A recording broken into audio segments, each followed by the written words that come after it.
Hola a todos, continuamos con el desarrollo de la unidad dedicada a la revolución industrial y en este segundo vídeo vamos a hablar de la segunda fase de esta revolución industrial. Bien, en primer lugar vamos a comentar que esta segunda fase también se conoce como Gran Capitalismo y va a ocurrir a partir de 1870 y va a aparecer en Europa, como ya había en parte de Europa que ya había ocurrido la primera revolución, pues continúa en Europa, pero también se une a Estados Unidos y Japón. En esta segunda fase, Gran Bretaña va a ir perdiendo el liderazgo que consiguió en la primera fase y Alemania también va a tener una importante expansión industrial. Pero sin lugar a dudas, Estados Unidos va a ser la principal potencia económica a un nivel mundial. Bien, en esta segunda fase vamos a encontrar nuevos factores y vamos a analizarlos uno a uno. En primer lugar, vamos a hablar de que van a aparecer nuevas fuentes de financiación de las empresas. Hasta ese momento, para mantener la empresa, lo que se hacía era que se reinvertía parte de los beneficios, pero eso ya ahora, como se va a necesitar más dinero para mantener a las empresas, eso va a ser insuficiente. Así que se van a buscar nuevas soluciones. Una de ellas va a ser pedir préstamos a la banca, lo que va a hacer que la banca en este periodo crezca y tenga una gran importancia. Y el otro va a ser la creación de sociedades anónimas. Las sociedades anónimas no son más que un grupo de personas que van a invertir en una empresa. Cada uno invertirá más o menos, tendrá una parte de esa empresa. La mayor o menor inversión vendrá dada por la recepción de más o menos acciones y luego conseguirá una parte de los beneficios, una parte proporcional. Más acciones que tenga, más beneficios. Esa es otra de las maneras de financiar la empresa. También vamos a tener un nuevo elemento que son las concentraciones empresariales. Esto no es más que las empresas se van a unir para ayudarse. ¿Cómo se van a ayudar? Pues por ejemplo limitando la competencia, es decir, para que no se puedan hacer competencia uno a otra, dos empresas distintas pues se unirán para estar juntas, para ayudarse. También van a controlar la superproducción, es decir, si las empresas producen mucho, ya hablaremos de eso un poco más adelante, pues el mercado se inunda de ese producto y el precio baja. Pues para evitar eso, pues también se unirán y controlarán la cantidad de productos que van a realizar. Hay dos maneras de unirse. La primera sería lo que se llama concentración vertical y consiste en que las empresas, por ejemplo, se van a unir distintas empresas que fabrican distintos productos pero que se complementan unos a otros. Eso va a unirse para controlar de esa manera todo el proceso productivo. Por ejemplo, se puede unir una empresa que se dedique a la obtención de mineral para producir metal. Se puede unir a esa empresa un alto horno que transforma ese mineral en metal ya refinado. Luego se puede unir a una empresa que realice, por ejemplo, maquinaria para ferrocarriles. Pues todas esas empresas se unirán y controlan el proceso de la producción de un ferrocarril desde su inicio hasta el final. La otra manera sería lo que se llama la concentración horizontal, que consiste en que empresas que se dedican a la misma actividad se van a unir. Y de esa manera van a evitar hacerse la competencia una a la otra. Por ejemplo, un grupo de empresas que se dediquen a la minería o un grupo de empresas que se dediquen al refinado del metal o distintos, unos altos hornos, distintas empresas que se dediquen a eso, que se unan. Pues eso sería lo que llamamos una concentración horizontal. Otro elemento nuevo es la internacionalización del mercado. Es decir, el mercado ya no va a estar reducido a un país, sino va a volverse global.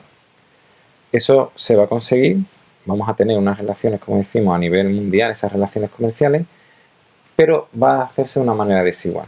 Va a seguir habiendo como dos niveles. Por un lado vamos a tener países ricos que a lo que se va a dedicar es a proporcionar productos manufacturados y por otro lado vamos a continuar con unos países pobres que lo que van a hacer es comerciar con materias primas. Esto, lógicamente, este comercio internacional se va a producir por las mejoras en las comunicaciones, mejoras en el transporte, como por ejemplo, entre otros factores, la aparición del automóvil que aparece en esta segunda fase de la revolución industrial.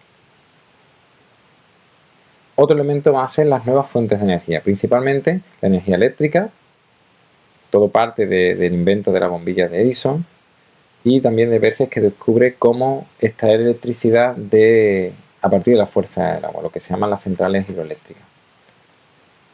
Y, lógicamente, pues la electricidad, todos somos conscientes de que tiene numerosas aplicaciones.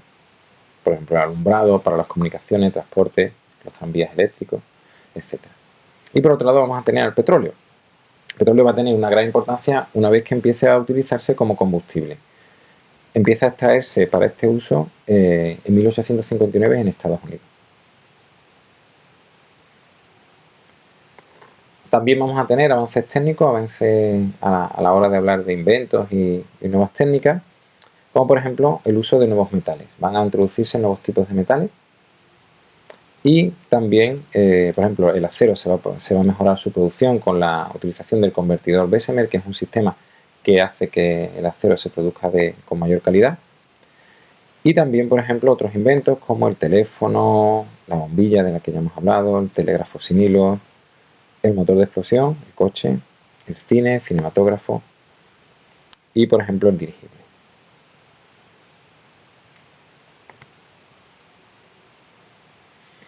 Bien, y para finalizar hablaríamos de que aparecen nuevas ramas industriales, nuevas industrias, como por ejemplo la industria química, que va a dotar al mercado de una gran diversidad de productos, por ejemplo, abonos, fibras artificiales, productos farmacéuticos, explosivos, colorantes, etc.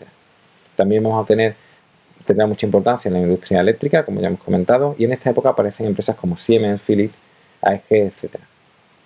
Y también la industria alimentaria, con un invento muy importante que es la técnica del enlatado, es decir, meter alimentos en latas, lo que facilitará su transporte, su conservación y hará que los productos puedan llegar a más sitios en perfecto estado.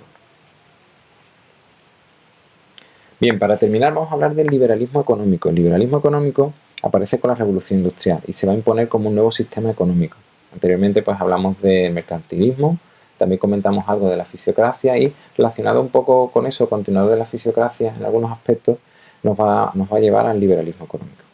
Bien, la idea del liberalismo económico es que tiene que existir una libertad de actuación en todos los componentes de la economía. Y el representante más destacado de esta idea es Adam Smith.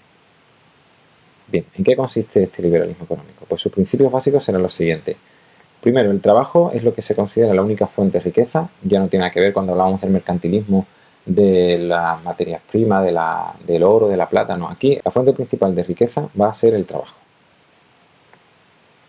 Otro, el interés personal, dice que va a favorecer el interés de la colectividad. Es decir, si un empresario consigue enriquecerse, eso es bueno para el país.